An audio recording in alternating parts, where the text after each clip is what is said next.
be up and about. Not everybody was able to get out of bed this morning. And I'm thankful that we were able to do that and able to assemble ourselves together.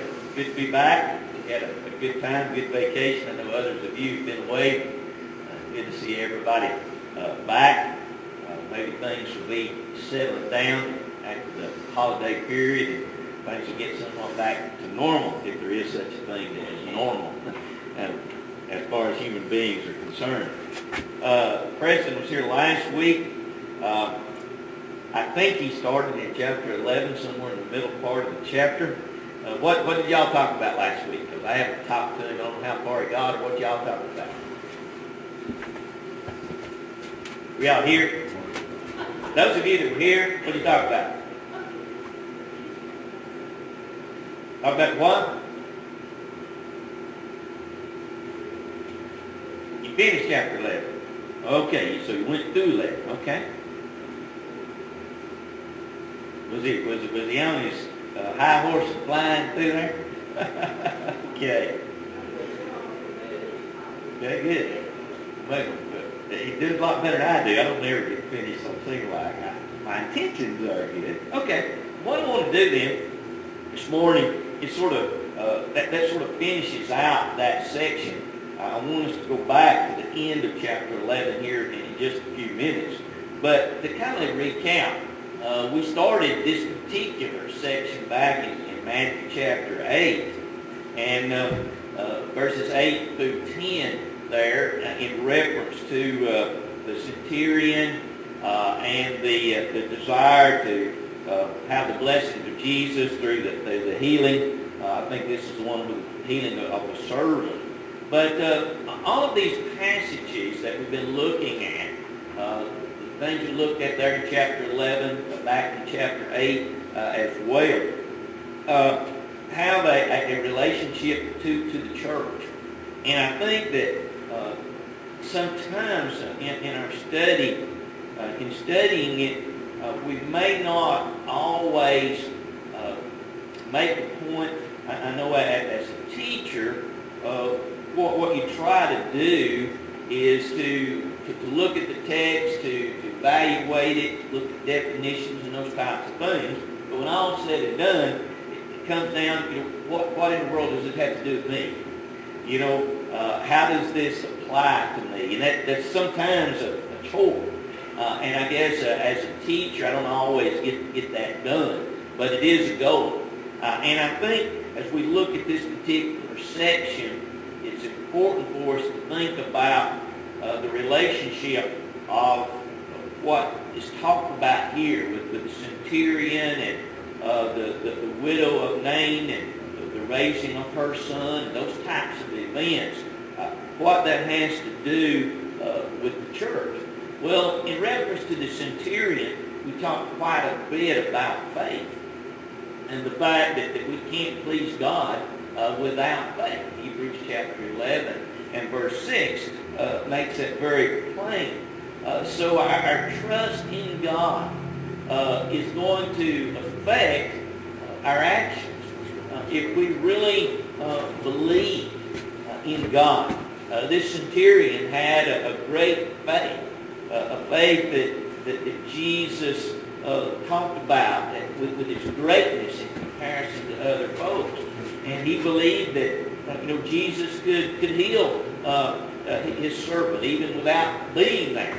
And indeed that was the case. But not everybody had that degree of faith. So I think that what this does, that this challenges us to look at ourselves. Do we really have a strong faith? Is that faith growing? Do we really put our trust and confidence in God? If we do, then that is going to affect everything that we do in life.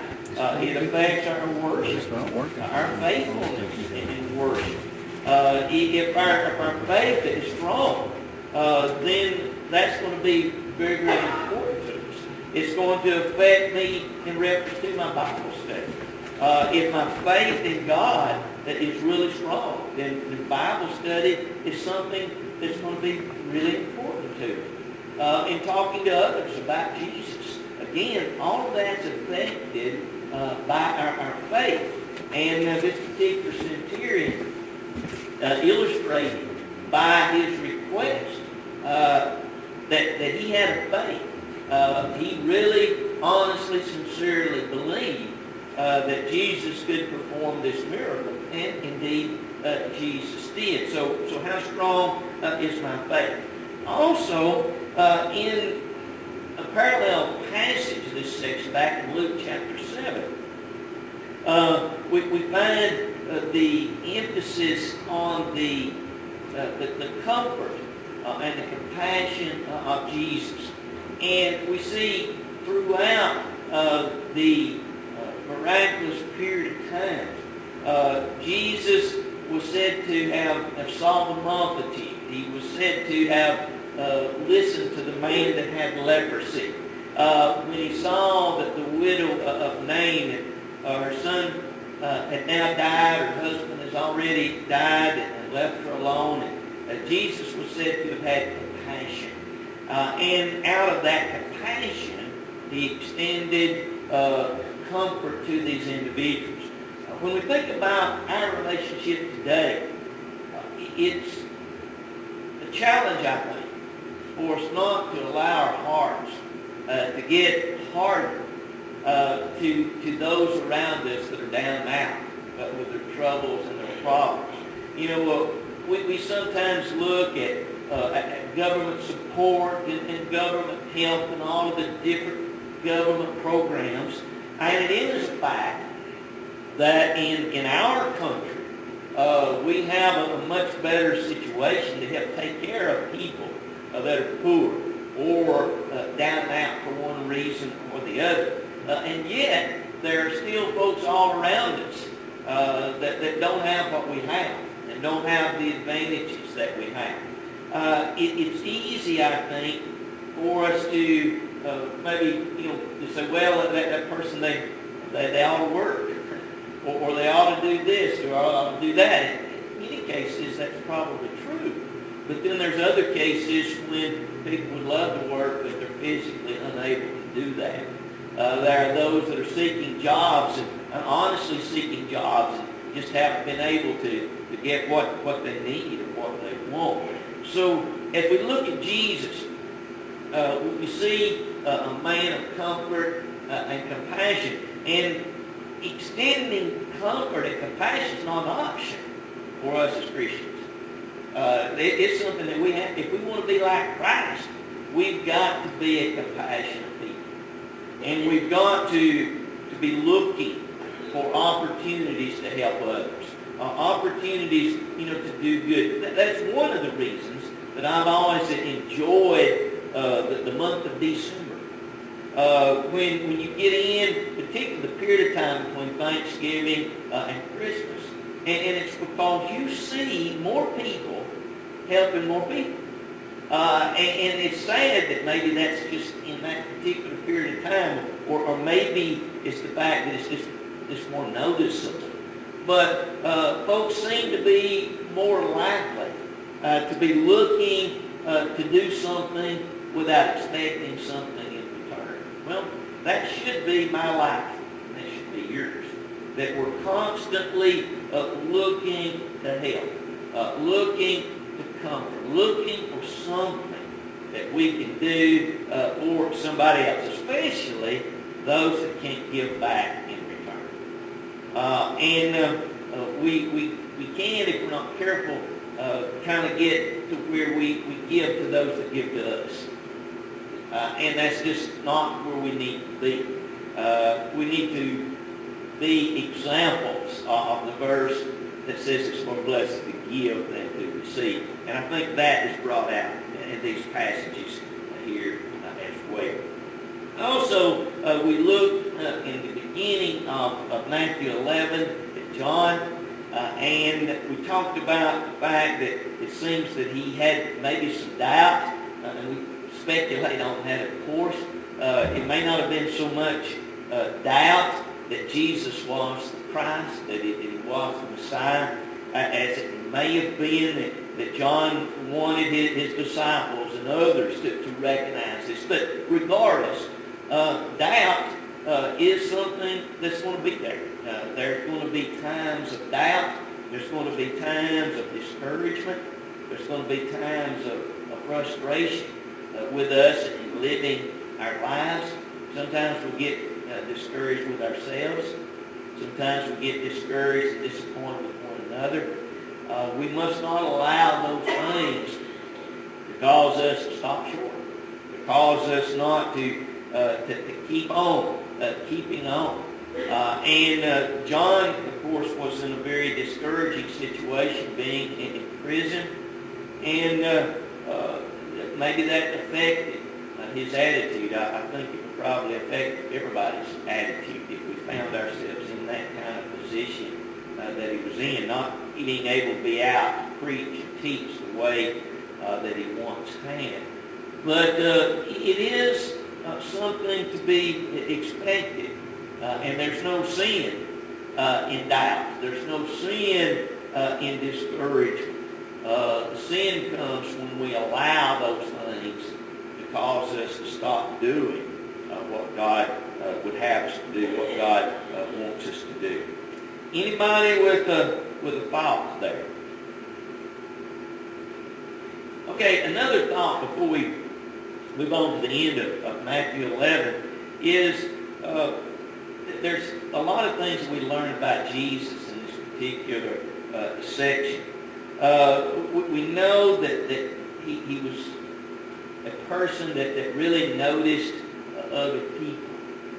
One of the things that stands out when we look at these healings and these miracles and the feeding of the 4,000, the feeding of the 5,000, we notice that Jesus was a person that really noticed other people. He did not have his mind strictly on himself. Selfishness is something that can really cause us not to be what we ought to be as Christians. Again, Jesus seems to have constantly been aware of the pain, the sorrow, the needs of the people round about. He was looking. He was observing. And you and I need to be that kind of an observant person as well. Jesus was a caring person. He cares. And one of the things that you notice throughout the Scriptures is you really look into the character of God and the character of Jesus Christ, the Son, is that they cared for people. And Jesus wept in reference to Lazarus and Mary and Martha with the sorrow of a death in the family. We find that Jesus was indeed a person that felt the hurts and the pains of those around about him. So you and I, if we want to be Christ-like, we're going to have to be a caring person as Jesus was. Now, alongside that, and some might think that this is a contradiction, but we find also that Jesus was a person that called things the way they were. The centurion, he recognized him in his faith, and he says, I've not found such faith even in Israel.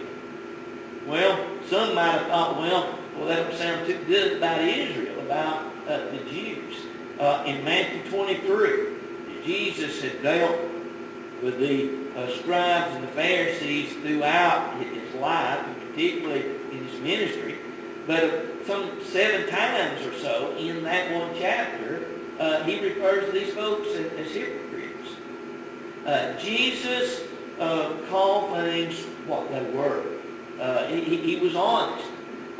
We live in a day again where the political correctness has really gone to seed. And so in order to be politically correct, there's a lot of pressure today not to call things what they are. To find some terminology to use other than saying, well that's sin. That's wrong. Pressure is put on us, not to recognize or call things what they really are. Now, we don't need to do that with a haughtiness and a pridefulness and almost as if we're glad, that things are wrong. But sin is sin. And one of the things that you learn from Jesus is that he recognized that, and if it was hypocritical, that's exactly what he called it. If there was one that was better than the other, he recognized that and pointed out that this is better. That it's not.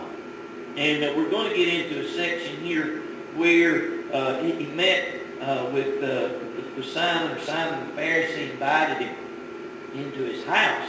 And it's interesting how Jesus dealt with Simon there in trying to cause him to be honest with himself. Jesus was very honest, and he was very forthright. Anybody with a thought there? Yes.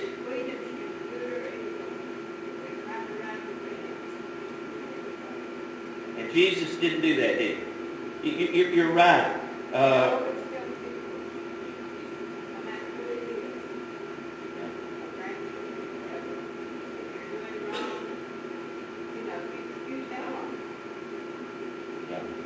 And again, we have to look at Jesus, and obviously I think we understand that Jesus didn't enjoy. You tell them love, right? He didn't enjoy calling folks hypocrites, but they needed to recognize that that's what they were, and that's what they were being. Did he want them to change? Obviously. And what in 2 Peter talks about the long-suffering of God, not willing that any should perish, but that all should repent. We may at times be guilty of not saying what needs to be said and allowing people to go right on in their sinful ways without them, stopping to even recognize. Folks don't hear about sin like they used to. Folks don't hear about right and wrong the way that they used to. And so it is a responsibility to do that, and you're exactly right.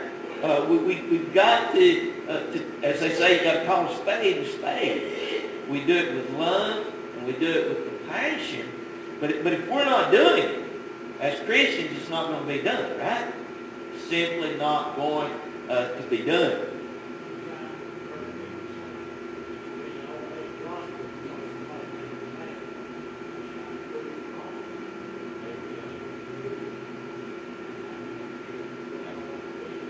Yep. And the purpose wasn't set out, I don't think in any of those cases, to make a person mad. That wasn't what we were trying to do. And I've heard it said, some of you have said that it took that shock, though, didn't it? To try to, somebody says, well, wait a minute, here's what the Bible says, and the person got aggravated or mad enough to say, well, I don't think so. And they started digging into the Bible, and when they dug in, they found out, yes, that's exactly right. So it takes that. Emotion has to be there. Jesus was an emotional person. He cried. He felt sorrow. He felt pain. That's one of the things that allows me and you to relate to him. He was both man and God. But the man side, he hurt just like you and I do. When somebody else was dying, or somebody was sick, or somebody was hurting, or somebody was crying, Jesus felt those same emotions there. So that has to be there in our relationship as well. So there's a balance. There's a balance there of saying what needs to be said and doing our best to do that with love and understanding and compassion. And of course that's going to affect my tone of voice. It's going to affect where it is said. Libby and I were in a situation not too awful long ago, and there was one of the kids did something, And one of the parents, this really got all over him. And I mean got all over him hard. And we talked about that, and we both were uncomfortable because we were the audience. And we both felt, the kid did need some words, but I don't think the kid needed the words in front of us. Now, that's a judgment call, okay? Where do you talk to a person? If you do it in front of an audience, a lot of times it don't go very well, right? Have you ever had somebody just to really get on you or really punish you, and there was a group? I know as a kid, it was never fun to get a whipping, but if you got a whipping in front of all your buddies, that's rough. That's rough, and sometimes rather than the result the parent was looking for, you get rebellion. So it comes into the picture there in reference to the timing, the place, saying what needs to be said, but doing it with the same type of compassion and love that Jesus had. Anybody else? Okay, let's go to the end of Matthew 11. I'm sure you talked about this, but I just decided that I wanted, regardless of what you did last week, that's where I wanted to come to this morning. Verse 28, Matthew 11, "Come to me, all you that labor and heavy laden, and I'll give you rest. Take my yoke upon you and learn of me, for I'm meek and gentle or lowly in heart, and you'll find rest for your souls. For my yoke is easy, and my burden is light." This, of course, is a statement made by Jesus, and it involves all people. "Come unto me, all ye that labor and are heavy laden." And, of course, it's an invitation that Jesus extends to us. But notice that he says, take my yoke upon you and learn of me. So without knowledge, we can't really come to Jesus. It's not some sort of a miraculous event. Coming to Jesus is based upon faith, and faith comes by hearing, and hearing comes by the Word of God. So there has to be a knowledge. So this is where teaching and preaching comes in to the picture here. If people are to come to Jesus and are to become obedient to His divine will, then folks have to be taught. There has to be a teaching process. So this relationship with Jesus is established when we were taught about Him, when we're taught about His nature, as we looked at just a moment ago. We learn who He is and what He was.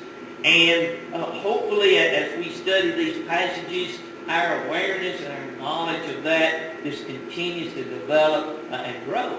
But if we're talking to someone that doesn't go to church, we're talking to someone that is not a Christian, then their awareness of Jesus has to be developed.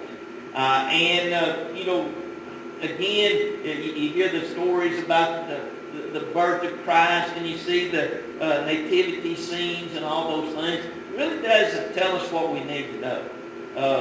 Obviously, it is biblical to talk about the birth of Jesus and the fact that He was born. If He had not been born, He couldn't have lived, He couldn't have died.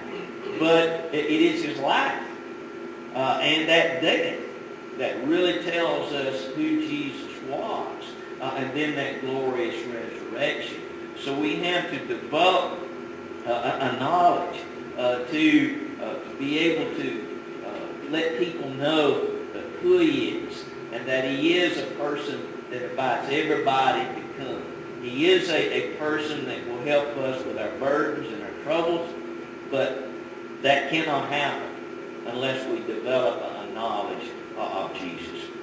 Anybody about that passage? Again, I don't know how much time you spent on those last 3 or 4 verses there last week.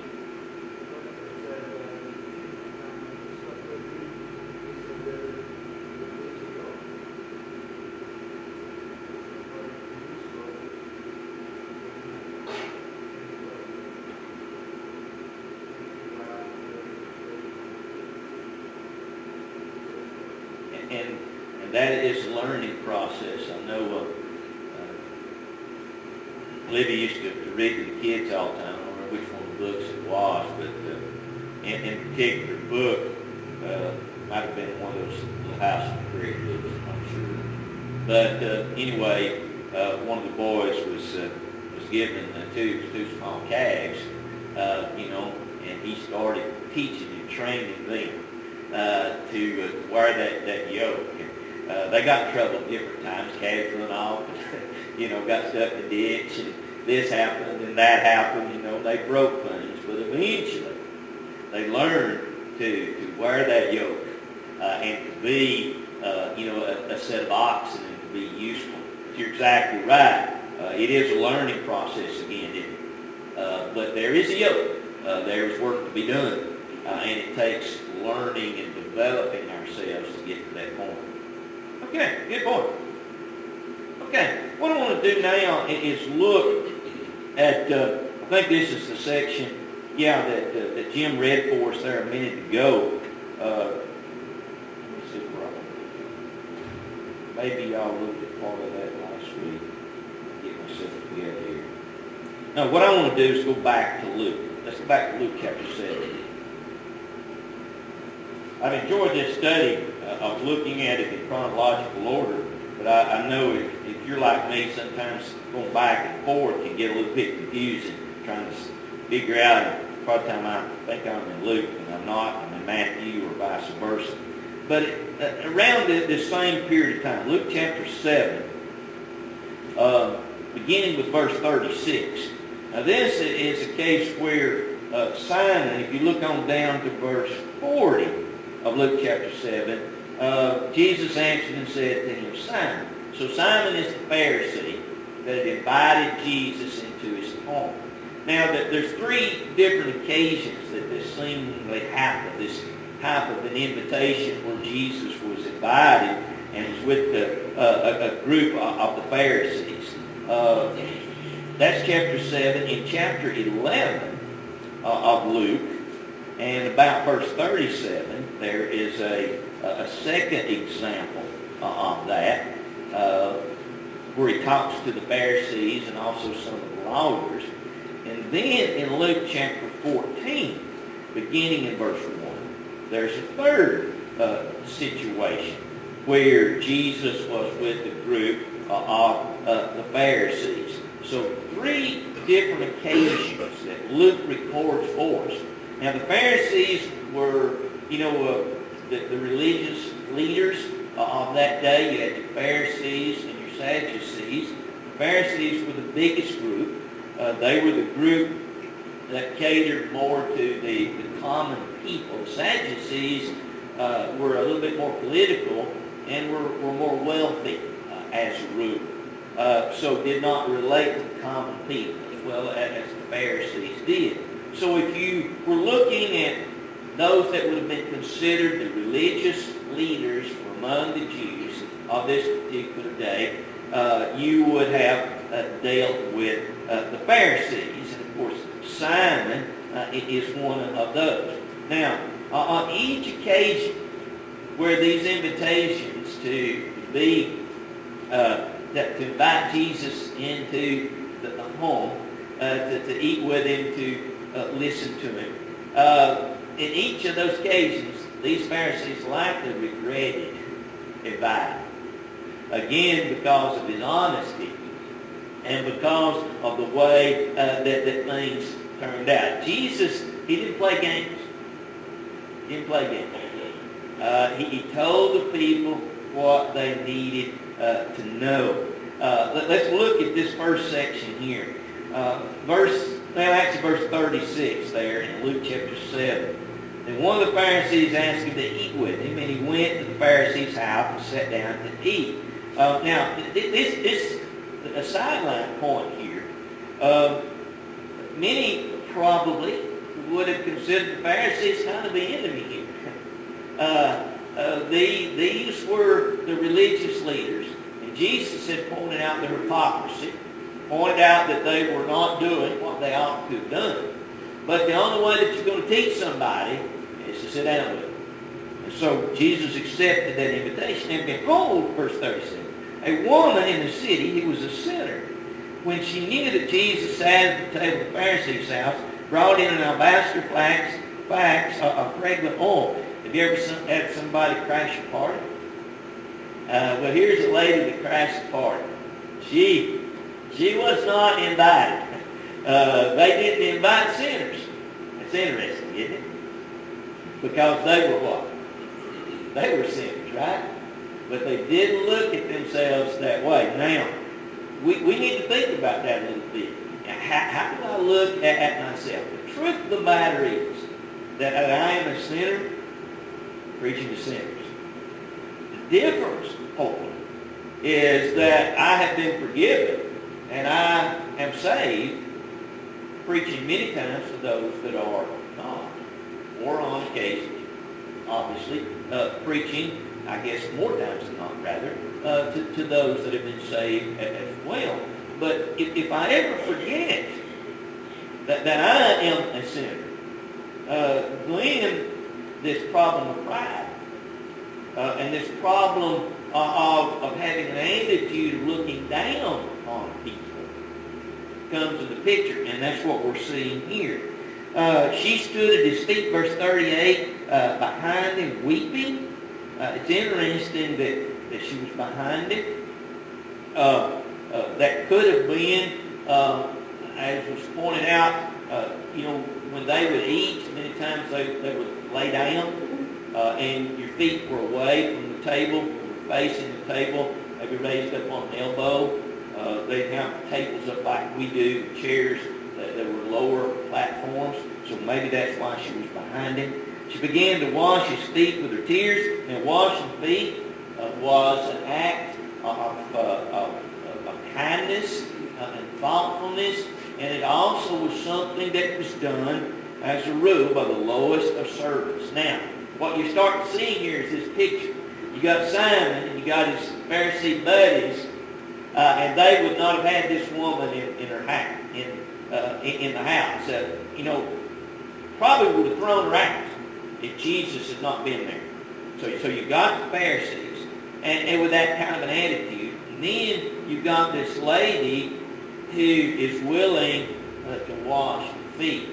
Now, she had money because she had this fragrant oil. That type of thing was something that normally only the wealthy had. So it was very expensive.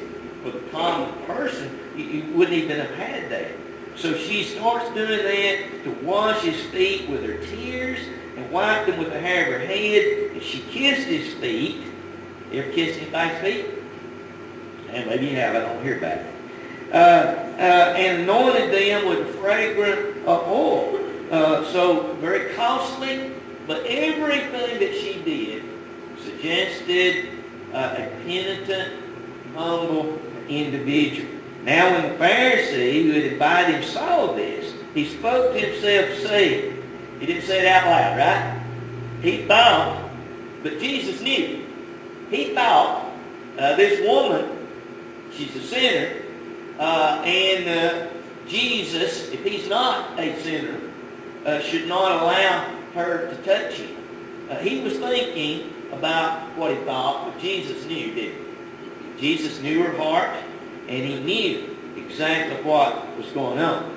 This man, Simon said, if he were a prophet, would know who and what manner of woman this is who's touching him. For she's a sinner. Well, Jesus knew who she was. He was, in one sense, a prophet.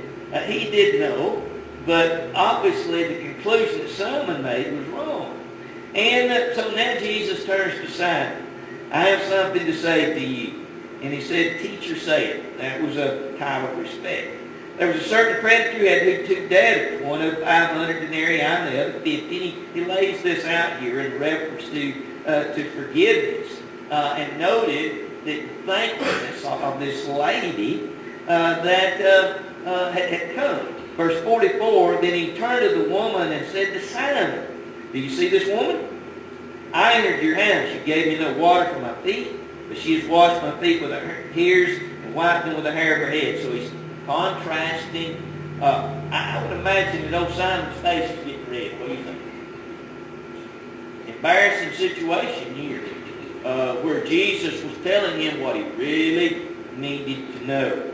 You gave me no kiss, but this woman has not ceased to kiss my feet since the time I came in.